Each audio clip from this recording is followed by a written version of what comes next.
Hey guys, what's up? Welcome back to the FordTechMakuloco channel. So today we have something a little bit different for you. It's a 2010 Ford Explorer with a 4.6 liter 3-valve engine in it. Yes, you're probably asking, is this the same engine as the 5.4 3-valve? Well, pretty much. So it does have the same kinds of engineering flaws, let's just say. All right. So the concern with this vehicle is he has a persistent P0308, which is a cylinder 8 misfire, which is on bank 2, driver's side, and they're very rare. So it goes cylinders 5, 6, 7, and 8. So this customer went ahead and brought it into the Ford dealership, and they said it needs a coil and plug on cylinder 8, and they gave him some ridiculous prices, up to $1,200 to change everything out. And he said, thanks for the diagnosis, guys, but I'm going to go ahead and fix it myself.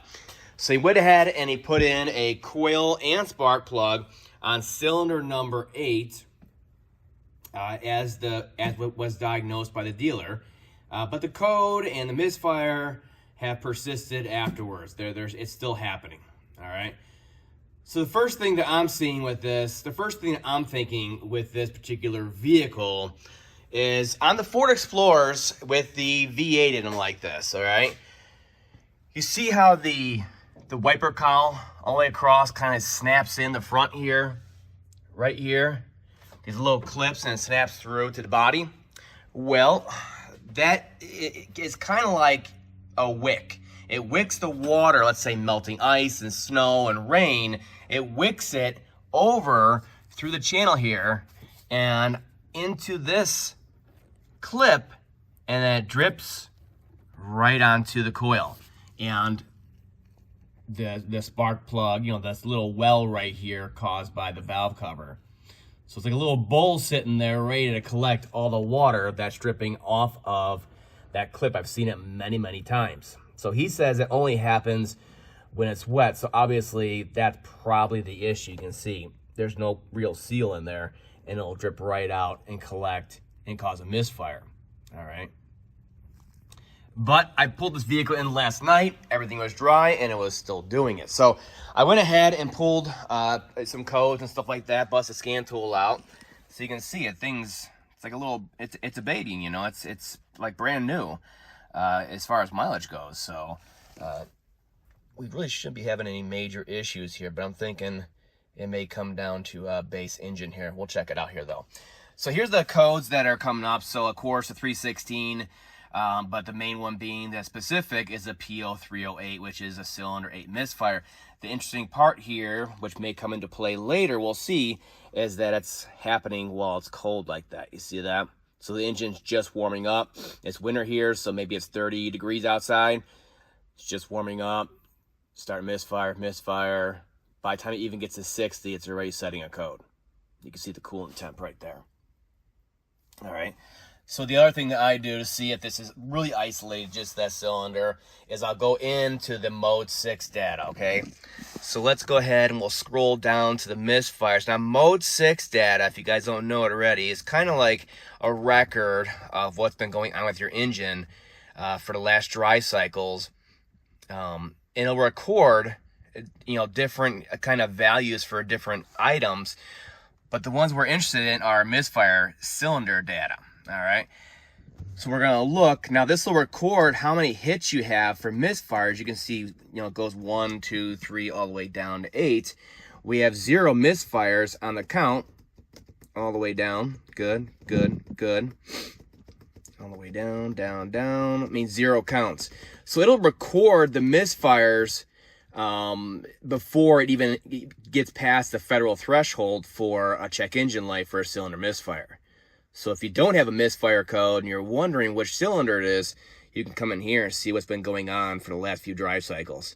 So everything's good to go, 0 counts, except for cylinder 8 definitely has some misfires. But it's not a crazy high amount. You can see it's 60, 80 there, no big deal. Usually when it's a persistent misfire with a coil or plug that's just it's had it and it's failed, I mean, by the time it records all this, it'll be a couple hundred, a couple thousand misfires.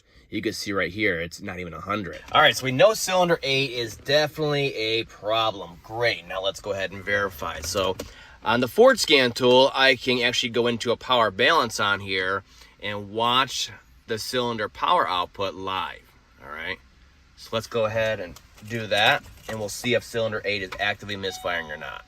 And verify the problem is still here, else we're chasing a ghost, right? So like I said, it's dry right now, so I'll go ahead and I'll put it into gear and see if we have a misfire issue. Yes, we still do. So when the cylinder has a deep V in it like that, and the power output, that means it's misfiring, whereas the rest of the cylinder's power output is much higher. You can see it there. So it's not consistent. Let's clear it out. It's kind of cleared up on there a little bit. Now let's go ahead and brake torque it a little bit.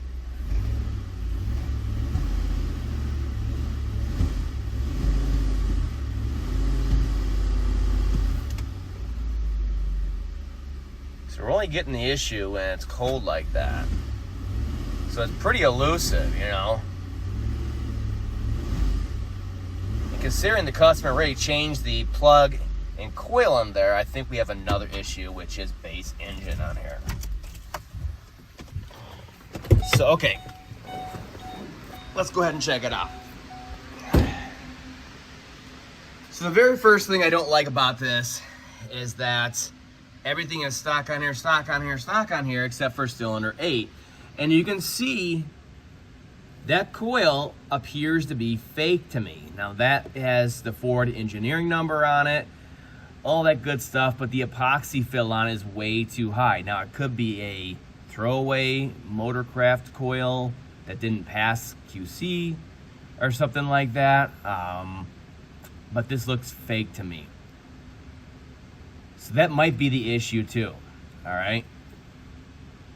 So what we're gonna do is we're gonna put in a known good real Ford coil, and then we'll just drive it from there, cold to hot, and verify it first.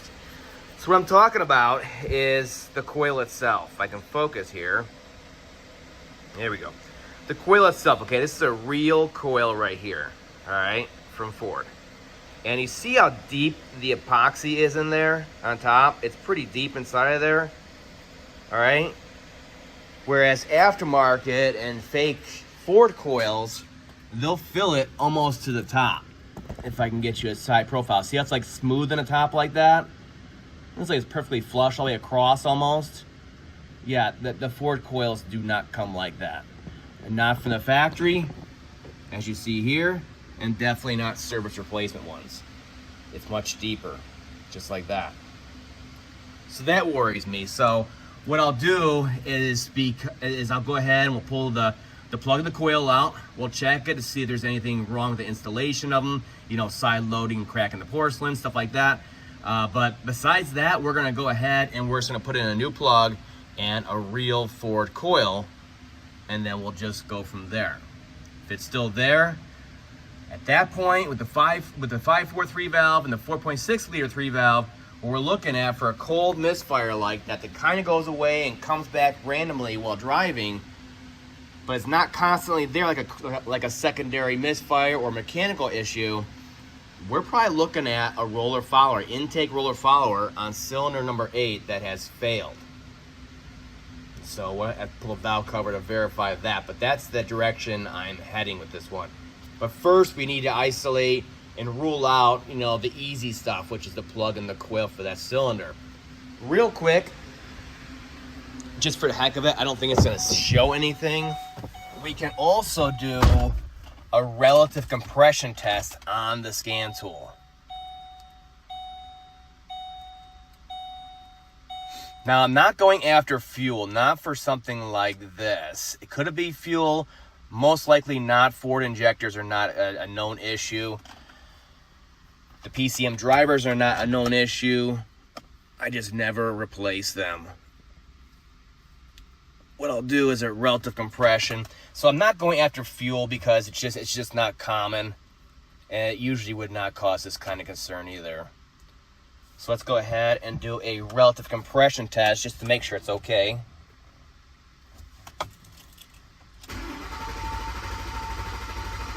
So cranking it sounds nice and fast, sounds smooth, sounds even. So on the compression side, without even using the scan tool, I can tell the compression should be good to go. You could see a 0% difference pretty much across the board here. So we're good to go there. And our problem cylinder, cylinder A, is definitely does not have a compression issue. So compression is ruled out. So let's go ahead and rule out the secondary ignition, the coil and the plug, and then we'll just go from there. We'll re-verify it when it's cold, which is when it's happening most. All right, so let's see what's going out number 8 here. So on the 463 valve, they're actually really easy to work on. Really easy. Everything's right out in the open, especially on bank 2 on this side. So what we'll do is we'll go ahead and unbolt the coil.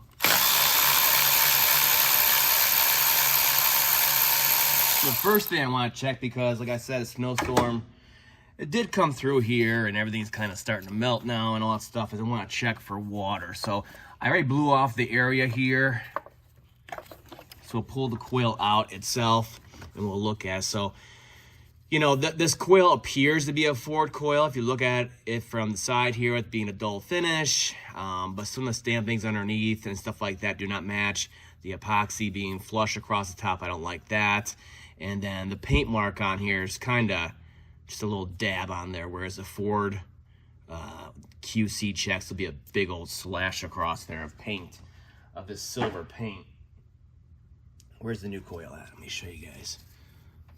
So, like I said, the epoxy's recessed on the real Ford coils, and then the paint mark be a big old line going all the way across, like that. It's just little things like that. So down in there, we'll go ahead and blow it out. Again, I did not see any water on the boot. All right. Looking at the boot inside of here, we're looking for, you know, burn marks, little white arc marks. I don't see them. And then I'm not seeing any water down there currently in the spark plug well. So while yes, he may be having issues with the wiper cowl leaking into it right here, right now it's dry, and we just saw on the scan tool, it was still misfiring, but it was when it was cold only, which is make me head in the direction of an intake roller follower. So what we'll do is we'll take our coil, put it off to the side here, and we'll go ahead and pull that plug out.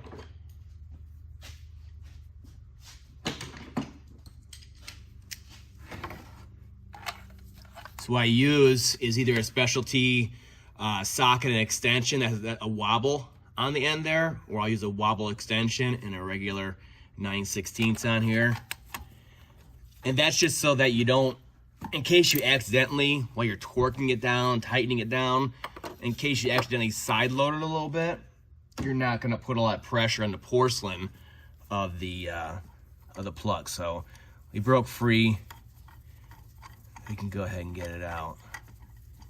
So what we're gonna do is we're also gonna check the plug health, let's just say. All right, we can get an idea what's going on down that cylinder. Especially this plug being newer, we can tell what's going on currently. Let's go ahead and pull it out. All right, so let's take a look. Hopefully the camera will focus for us. So we can see it's a Motorcraft plug. Looks pretty much like that. Is that okay? Better? So you can see it's a Motorcraft plug. There we go. And we're looking on the porcelain here for any kind of arcing from carbon tracking. I'm just not seeing it. Like I said, he changed it out already. Threads look okay, so he probably didn't cross thread anything. Carbon here, which is normal. Our gap is fine, of course, because it's new. And our porcelain looks intact. We're not getting any kind of ash buildup, nothing like that. So there's no real reason looking at this, why there would be a misfire, all right? The other thing I do is I'll take it, because sometimes the porcelain right here, it'll crack up in here a little bit, where you can't see it. And then you go put the plug in, you're tightening it and all that stuff, and that porcelain drops down, and it blocks the electrode here. So what I'll do to test it is I'll tap it on my hand. I mean, it's not gonna hurt anything, tap it on your hand. And we'll see if it comes down. Nope, everything looks good to go. So this plug technically should be good to go. We're gonna go ahead and change it out though. All right, so I do put a little bit of anti-seize on the threads just because I've seen plating failures before, and the plugs come out and they're really dry and they're chewing up the threads in the head. Clean that out, looks good. Put the plug back down in there, nice and gentle. And you can always thread it in by hand. You want to be able to do it by hand so you get a good feel for it that way. You don't want to damage the cylinder. The threads in the cylinder head there. And then we'll go ahead and we'll just snug it down.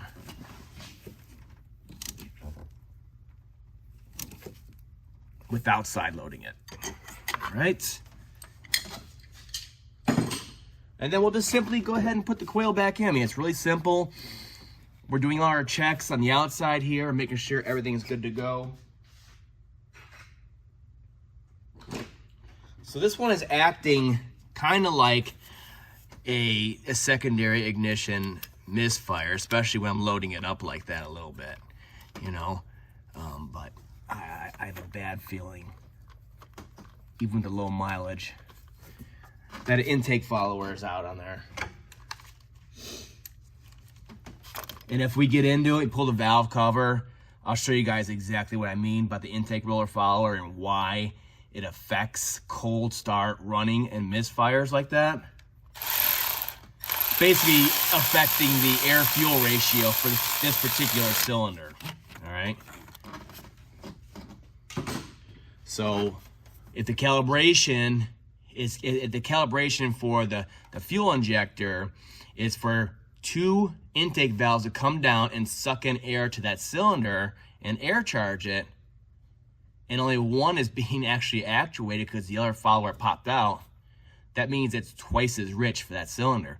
You'll have a rich misfire. Just like you can have a lean misfire, you know? It goes both ways. It's very important for the fuel mixture to be correct. So it doesn't know that that follower popped. You saw in the compression test, it won't show either, you know, because the valve is sealed. The valve closes and everything's fine. It's just not being actuated. So it'll pass the compression test too. All right, so make sure you plug in our coil until it clicks like that. It's bolted in, tighten down, gap, new plug, all that good stuff. So everything right here on cylinder 8 looks a-okay. It should start and run fine. So we're gonna go ahead and we're gonna go back to the scan tool. We're gonna try it, see if the misfire is still there with all new components on here. And then if it is, we'll go in deeper to the actual pull the valve cover off and see what's going on here. All right, so right now, because we ran it a little bit, it's already at 111 degrees, so it may have an effect on if we have a misfire or not. So let's go ahead, back to power balance. New coil and plug in there, let's see what it does. I'm gonna make sure I put it in a gear, same exact way we checked before. So far, we look good to go. Yep, there's still dropouts, see that? Yeah, you see that? So that's a good old misdiagnosis on the dealership part right there. I think we're heading towards a roller follower.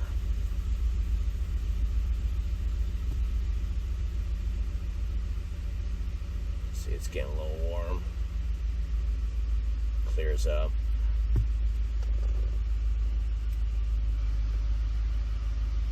$122 already.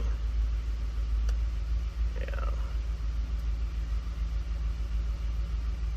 So I've had this concern in the past where it does this and it'll do it cold because, like I said, the air fuel mixture ratio is off, but once it gets a little warmer it can kind of compensate for it and everything's okay all of a sudden until you get into certain parts of the throttle while you're driving, and then it comes back and it's like, well, what was that all about?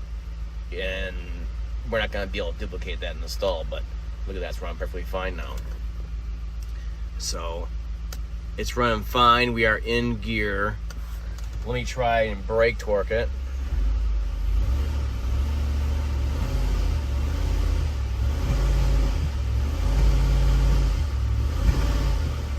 Nope, we're good there too.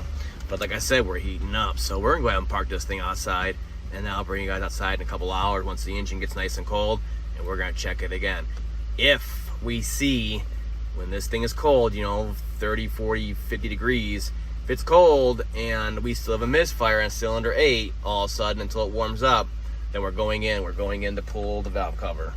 All right, so what I decided to do, because it's really easy to get to the left-hand valve cover on here, just go ahead and remove it.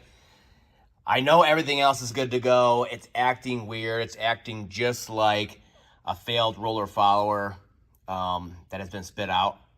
You know, it's misfiring cold, it's misfiring random weird times like decel. Experience tells me it's a roller follower. So I went ahead and pulled the valve cover off on here. And you can see cylinder 8, so it's 5, 6, 7, and 8. So we go right to the back cylinders here. And sure enough, you can see on the intake right here, there is an issue. So the intake roller follower is missing. So we have the exhaust and the other intake roller follower. They're still fine. So are the cam lobes, but this one right here is all chewed up. And this is the base right here. So the nose is going to be even more grooved where it's actually applying pressure down in there. You put your hand down there, it gets really sharp. So sure enough, there it is. It's sitting over there. And this is the best case scenario when it happens. It fails, gets loose enough in there. The cam lobe comes around and boop, kicks it out. And it just goes up here and just kind of falls into the head and gets stuck there so it doesn't go and get caught on the valve retainer right here. Sometimes they get wedged between the lobe and the valve retainer, pushes down on that. The little keepers right here, they go flying. And then guess what happens next? The valve drops into the cylinder and the engine's goodbye. That quick. I mean, it could happen within seconds. So very, very lucky, and a lot of them do fail like this. They get kicked out, and you're safe. You know, you just need to get a competent mechanic, tech, to come in here and diagnose it. It's an odd diagnosis, but I have experience with these engines. So sure enough, I was right pulling it in there. So I just went in here and pulled it out. So this one still rolls, but it was getting sloppy, and that's why I was starting to jam up. You see, like right here, it's rough, rough, rough, rough, and it's like flattened right there. See that? Yeah, so you got wedged in there. I was just working on it for a while, and that gets so loose. You can see how loose it is. It's so loose that there's no tension on it.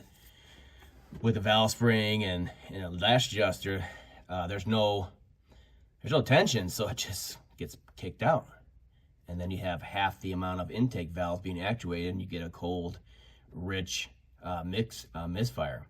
So what do you do in this situation? Well, you pray to the Lord above, because you just got away with a roller follower and a camshaft instead of an engine. But you go ahead. What I do, of course, is I treat it like I'm changing a phaser in the vehicle. So I'll get my cheese wedge out. I'll wedge the chain like I show in many of my videos, changing phasers out in vehicle. I'll wedge it, hold timing down there, and then I'll simply start pulling the followers out. All right, the rest of the followers out, and I'll just start pulling the cam caps off, and I'll pull off the cam and the phaser all as one, and then I'll swap out the new cam in there. Just put it back together, all new parts, and I'll put the latest parts from Ford for the camshaft here, new gasket, of course, and then I change all the followers, and it's very important. I have many videos on this, you know, telling you guys, listen to the ticking and tapping noises your engines are making. They should not make a loud, pronounced ticking and tapping noise. If they are, it's going to be the follower 99% of the time. So the new ones are redesigned, and they also have a smaller oiling hole on there. That's how I identify the new ones. And this customer heeded my advice, and he went ahead and told me to replace all the followers on this side also before they fail and ruin the cam on this side, you know. So I went ahead and did that already, but I wanted to give you guys an update on this side before I tear it down and replace it to show you exactly what happened. Yeah, so it's a weird misfire just caused by a rich mixture, especially when cold. You know, because the engine runs cold, you know, more rich when it's cold, and it's more sensitive, let's just say, when it's cold to the mixture. Whereas when the vehicle's hot, it can take different things into account, you know. you know, like wrong flex fuel readings, all that other stuff, you know, mass airflow sensors that are not reading right. It can kind of compensate that for that easier while the engine's full warm. Whereas when it's cold and it's trying to start and all that stuff, that's when all these problems are gonna show up, you know. So I just want to show you guys the conclusion of that one, to show you guys exactly what was causing that. And sure enough, another failed follower. This is the first time I've seen it on a 463 valve, but just goes to show, I told you guys before, they're very similar. Failures are less common on the 463 valve, but they do happen the same exact way. That's all for now. I'll see you guys next time.